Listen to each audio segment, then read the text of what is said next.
Hey guys, this is Christina Steinberg, Superstar Director for the Fresh Sense of Smell Air Scentsy Fragrance. Just making a video really quick. This is not going to be very long because, as you can see, my babies are still awake. So you can probably hear them in the background. I have my headphones on, hoping to eliminate some of that. I apologize, I'm looking at myself. I forget to look at the lens on the iPad. So I just wanted to talk to you guys a little bit about working your Scentsy business, pregnant and with new babies. As you guys know, Eliza is now a year old.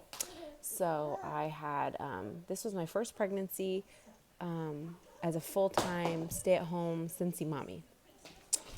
I'm just going to be honest with you. It was harder than I expected it to be, being pregnant and still trying to stay motivated.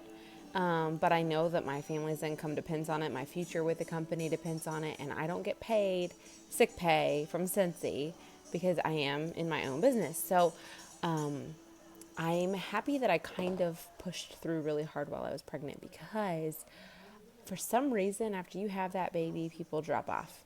You think they're going to want to help you because they know that, you know, your income is your Scentsy income, and they want to try to make it easy on you. It's like bringing meals. I kind of assumed people would be extra helpful. But it was actually quite opposite when I had her. People were extra, they were afraid to bother me. I did not have a single home party her first year while she was here because people were afraid to bother me. I reassured them constantly that I was ready to start parties. It's okay that I have a little one. They didn't want to bother me.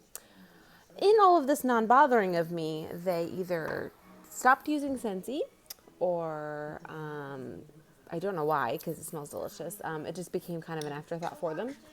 A lot of my customers went through crazy life changes, and since I wasn't able to keep up with keeping that personal relationship with them very easily, while I had Eliza, I wasn't as maybe attentive in my relationships with them, and relationships are huge in this business. So I found myself slightly isolated, I felt like, after I had the baby. I kind of assumed that people would be, you have a new baby, let me help you, like I said. Wasn't like that at all.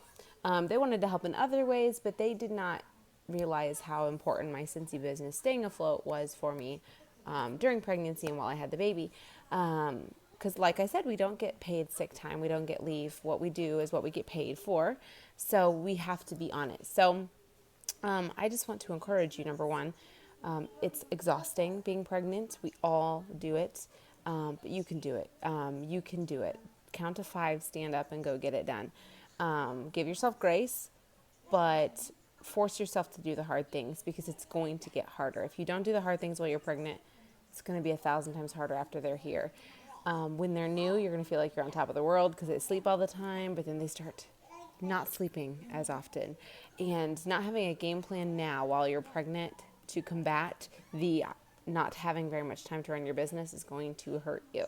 So what I personally encourage you to do right now is to plan your business out right now. So I don't care how pregnant you are, how not pregnant you are, what you're at right now.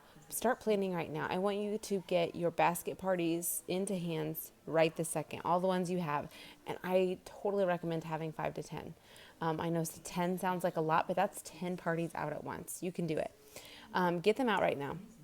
And then encourage your hostesses to pass the party along for you. You can meet up with them with new catalogs and order forms, but reward them for finding someone to take it next, so that your basket parties always have homes. Get that going now, so that when the baby gets here, your basket parties are already in rotation. They're already out there with customers, and people are already passing them along.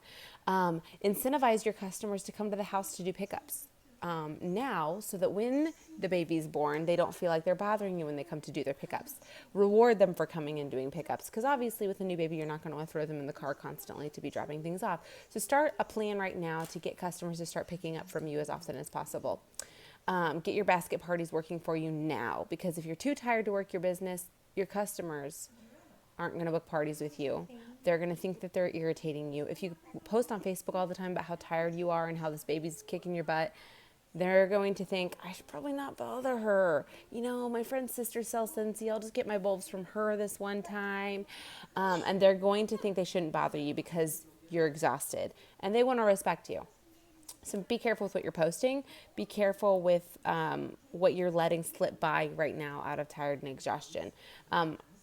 So work your business, get your samples out, hire an assistant if you need to. There's a lot of, 13, 15-year-old cousins and friends, kids that don't mind making minimum wage to help you send samples, make samples, do team meal.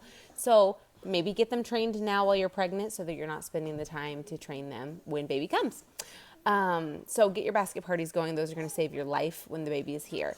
Get your Facebook parties booked and start working on some way to incentivize people to book off of Facebook parties. Get them going now. Get the things that don't require a ton of your energy rolling now. It is so easy to take an extra nap while you're pregnant. It's so easy to just decide to put it off till tomorrow or assume that letting things slip by because you're tired is normal. I mean, it's can be normal if you want it to be, but you can also control it if you want to. I know that there's unique pregnancies. I know that there's bed rest. I know that there is, people puking their guts out all the time. I know. I've been pregnant twice. First one was a puker, that's for sure. But I also know people who are fighting cancer and still working their businesses. I know people who are in hospice still working their businesses. Anyone can do it, even when they don't want to, if it means enough for them. So maybe right now is a good time to determine what you need your business to look like a year from now so that you have a goal. I know that I was having a baby and I did not want to go back to work because I let my business slip or I let my team members down. I didn't want to go back to work because I wanted to spend time raising my own child. And I knew that if I were to let it slip far enough, I would have to go back to work. So make sure that you have your future in mind to help you overcome your feelings right now. If you guys have any questions, let me know. Get your basket parties going, get your Facebook parties going, push through, count to 5, stand up and go do the darn thing. Give yourself grace, take some naps, that's fine, but give yourself a few hours where you force yourself to work. Especially do it when you know that you have the most energy. Right when you wake up in the morning, you get all of your big things done so that you can be lazy all around the house the rest of the day. Set these things in motion so that when baby gets here, you know what your power hours look like. You know what it looks like to use a nap time to get some crap done really quick. You're in business for yourself. You're not by yourself. Reach out to your director, reach out to me, reach out to anyone that you need a little extra encouragement from. Pregnancy is exhausting. We all get tired. Babies are more exhausting. So start practicing now what you need to continue happening when they get here. That was just weighing on my heart today. I love you guys and I hope it helps. Bye.